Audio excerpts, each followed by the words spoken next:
Hi, I'm Nan Simonson. I am about to make dinner, and as I've done before, I'm inviting you into my kitchen. I had a wonderful time on a holiday recently, and I was with some fabulous cooks, and we cooked together, and one of the recipes we made was from the New York Times called Summer Vegetables in a Spicy Sauce. The sauce is more like a curry. It's with a lot of Indian spices, and yogurt is used as the sauce. And it was so marvelous that although it's complex in that it uses a number of ingredients, I'm gonna make it, I'm gonna show it, rather than simply deciding for you that it was more than you wanted to do, and you get to decide that. So join me. My pan is hot. I love all-clad. I have an all-clad, I believe it's an 8-quart skillet. And I'm going to put in one medium, it's actually 2 small onions. And I always overdo it on the onions. Now this skillet is dry as a bone. The original recipe, and I'm going to be telling you some of what the original recipe called for. The original recipe called for 3 tablespoons of olive oil. I am a whole food, plant-based lifestyle medical coach. I also ascribe to a very low-fat, no, that's not true, not low-fat diet, but I use no additional oils. I have fats in, for example, this is a cashew yogurt that I'm using. There's fat in that. I just made my favorite salad dressing, Chef AJ's house dressing, that uses tahini. There's fat in that. Tahini, in case you don't know, is a sesame, just ground up sesame seeds. I always use organic. And I use nuts in a lot of what I cook, but I don't add extra fat. I don't add extra oils. Why? Because they're high on omega-6s, and our standard American diet is, instead of a 3-to-1, 3 omega-6 to 1 omega-3, or even more ideally 1-to-1, our standard American diet is about a 20 or 30-to-1. 6s over 3s. The 6s dominate. They are inflammatory. The 3s are very good for our brain health. We need both, but not with the 6s dominating and basically sort of pushing out the 3s. So I stay away from those oils. All processed foods use additional oil. Just take a look. You'll buy a bag of what's touted to be a vegetable chip. It's really probably 7 to 10 grams of oil and fat from oil. That's not a healthy food. A healthy food's a whole food that's plant-based. So you're going to see that that's what I do. That's how I roll. Look at how this is browning beautifully. If it sticks a little, you add a little either water or broth. What's happening is it's bubbling up. It's deglazing the pan. You'll see that the pan right away loses that little bit of brownness. There's no burning going on here. It's simply caramelizing the onion. Now this recipe, initially with the New York Times version, had hot oil and then the spices and herbs put into the hot oil to brown them and bring out their flavor. In India, and I've been to India, I was there off and on for more than 6 months. In India, you will find that ghee is quite often used, and the spices are toasted in the ghee. Well, I don't do that either. Ghee is butter, clarified butter, and I don't have any animal product at all for health reasons, because it has been shown that a whole food plant-based diet is the healthiest diet on the planet. If you're going, I'm going to turn this lady off, don't. Just add more fruits and vegetables and grains and legumes to your diet, whatever you eat, and it'll make a huge difference. Let me get my hot pad. Because our gut, our microbiome, is fed and therefore feeds our body with short chain fatty acids that are very good for every organ, every cell.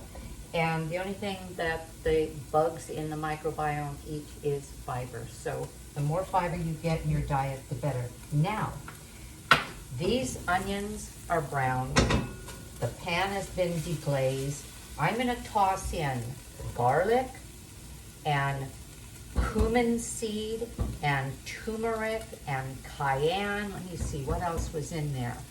Oh, ginger, and it's all in your recipe. And I'm letting this, I'm gonna add just the tiniest bit of water because I want it to, I really want it to brown slightly. And in this hot pan, oh my, I'm getting exactly what I was talking about. I'm getting the browning of the ginger.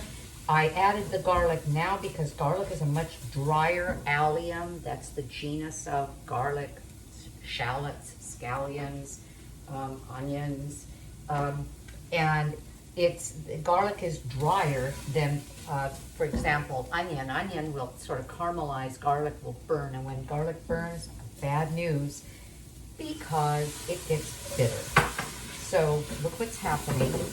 The pan got a little sticky with some very, very light golden bits of food, and the water bubbles it up. That's called deglazing.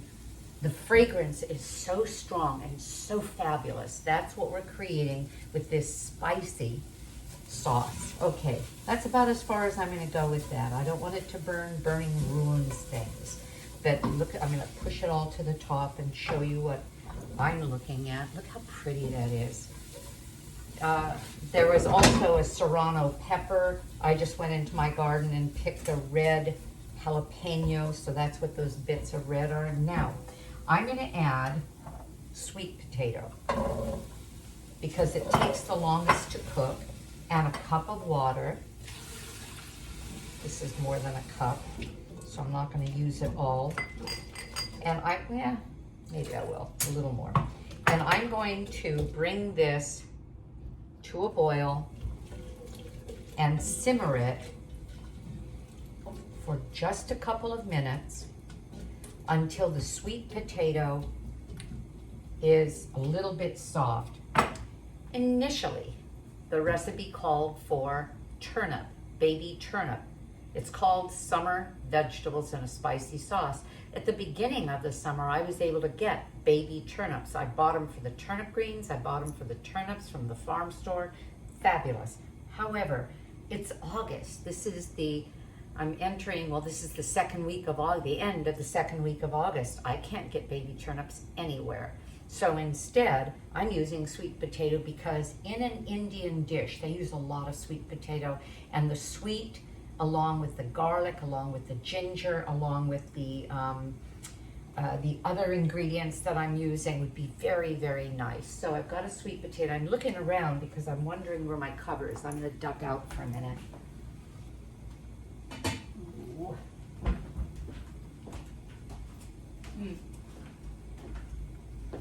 Well, this is embarrassing. I've lost my pan cover. So let's see what I can grab. No, that will fit. No.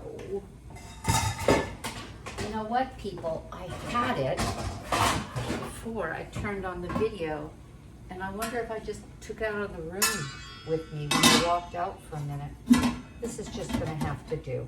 So I'm going to turn the video off right now. I'll find the cover, because I'm letting this simmer quickly to soften the sweet potato. If I had the turnip, and I'll note that, well, the reason I didn't note the turnip on the recipe, and I don't think I will, is that the recipe becomes way too wordy.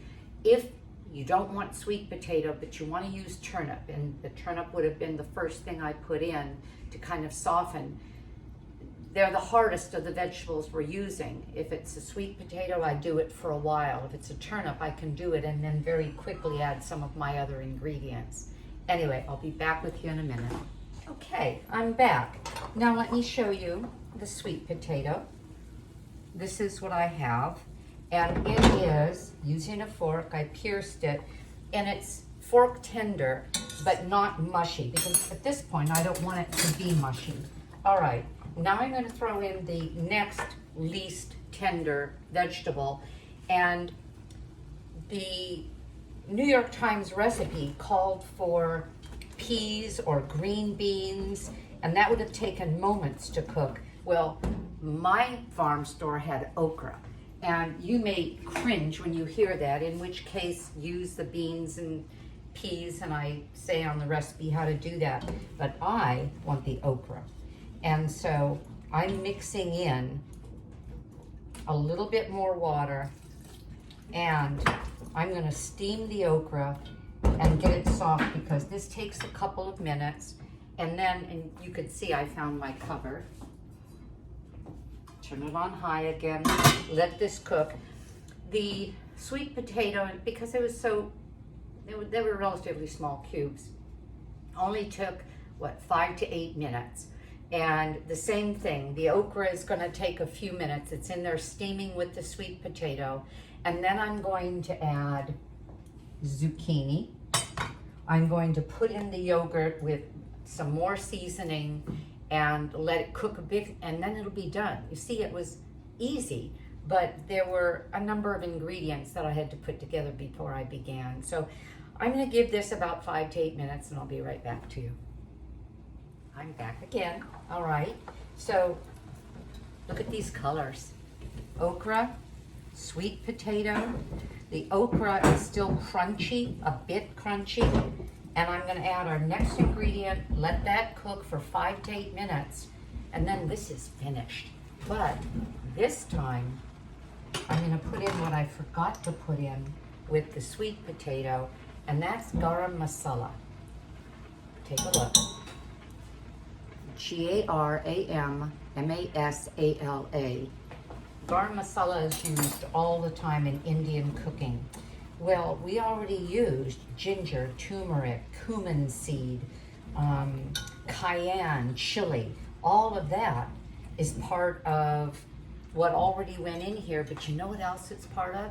It's part of curry. If you don't want to use all of those ingredients, the ginger don't include the garam masala, but all of the other spices, just use curry powder. I'm guessing maybe a teaspoon and a half. Taste it, be careful, and then you can add more if you find that it's not strong enough, because those ingredients are in curry powder. The thing is, curry powders are rather individual, and they, actually I want to add something else. Their taste, depending on the quality of the curry powder, can be quite different. But in essence, all of that was curry powder, and you can do that instead.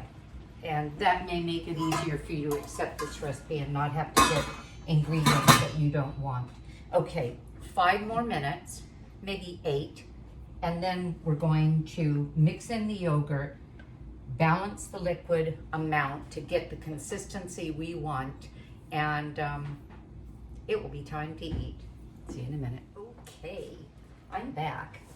So the smells are rich and wonderful, very Middle Eastern or Indian. The garam masala, what is the difference between that and the curry? The curry is more savory. It's turmeric, ginger.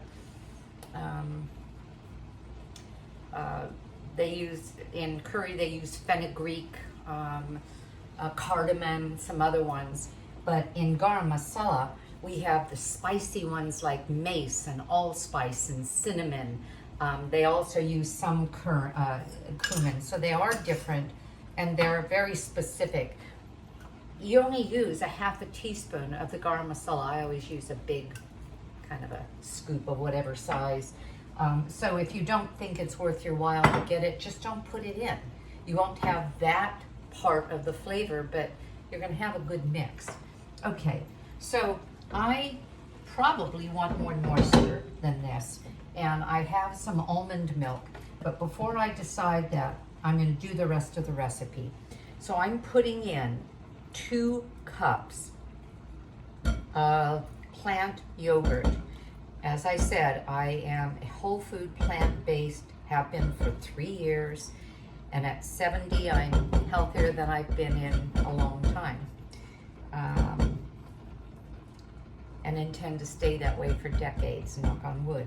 Okay, and so without the use of animal product, the yogurt I'm going to use is going to be a plant yogurt, either something like oat yogurt, I love that.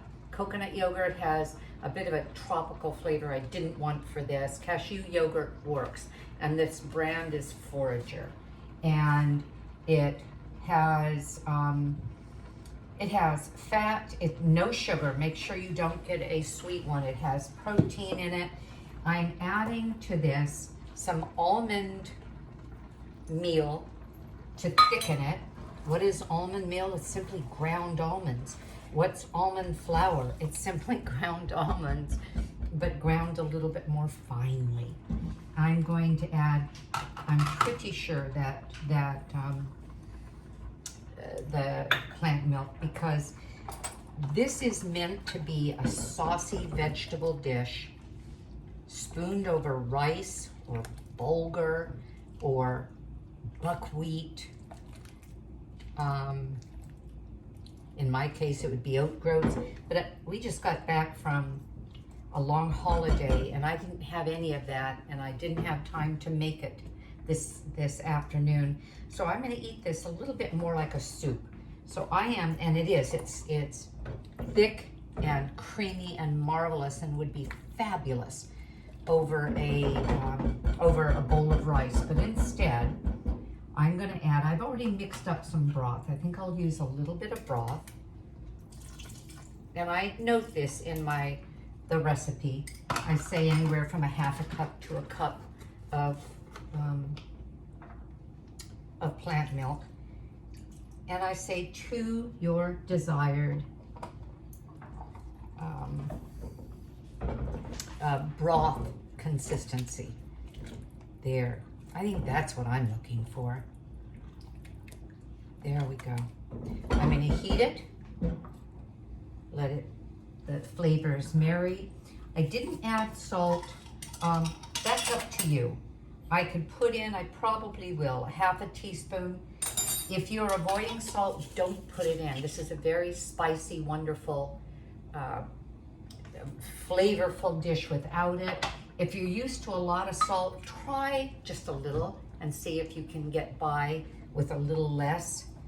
The problem is, if you are used to the standard American diet, processed food, which I avoid, fast foods, which I avoid, packaged foods, which I avoid, you're used to a lot of salt. That's what they do. You're used to a lot of oil. You're used to a lot of sugar.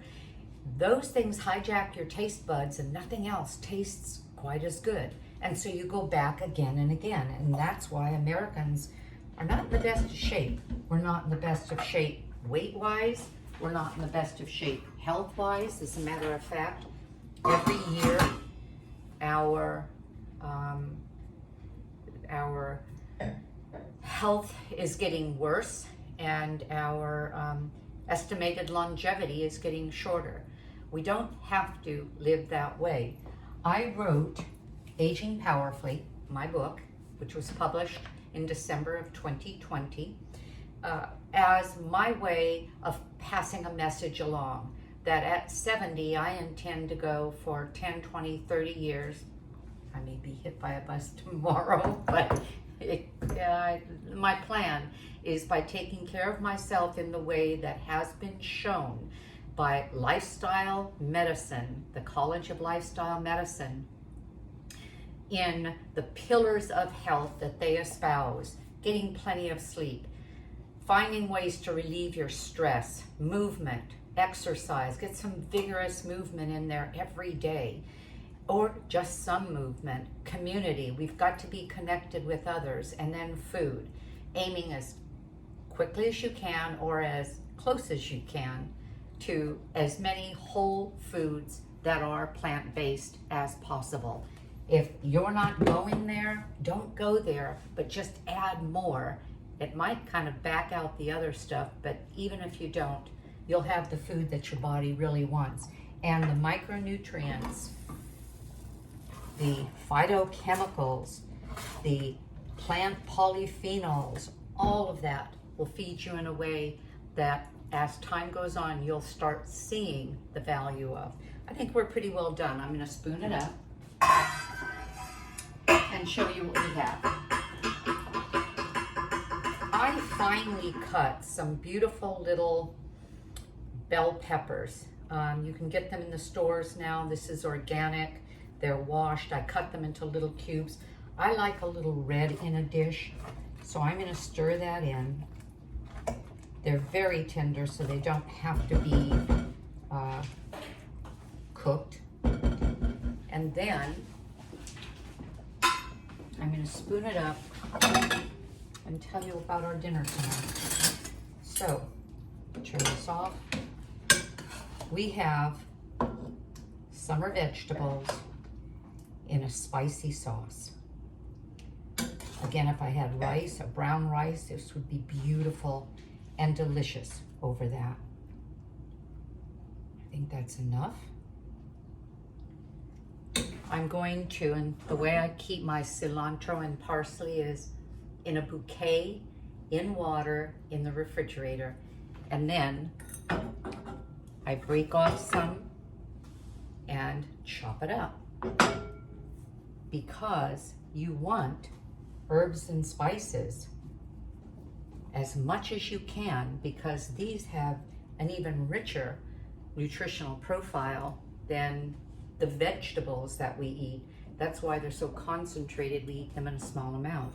I'm going to put some chopped green onion on top of that, because onions are great cooked. They're actually healthy. They're also great eaten raw. So I have a beautiful meal here, and then I'm going to serve with it a dish I made yesterday, having gotten the recipe in the same way from our friends making meals up in Northern California on a bluff over the ocean. And this is called salmorejo. It's Spanish. It's like a gazpacho, but it's blended. I made it vegan, so it's oil-free, animal-free, and I have avocado on top of it. I can sprinkle a little bit of the green onion on there, and it's a cool soup. And you're thinking, Nan, you just told me it was August. What are you doing eating all this hot stuff? That's how we roll. We love soups all year long, and we'll have fresh fruit at the end of the meal, and that will cool us down. Well, bon appetit. I hope you enjoyed what you heard. Thank you for joining me. Have a great day, because I certainly am. Bye-bye.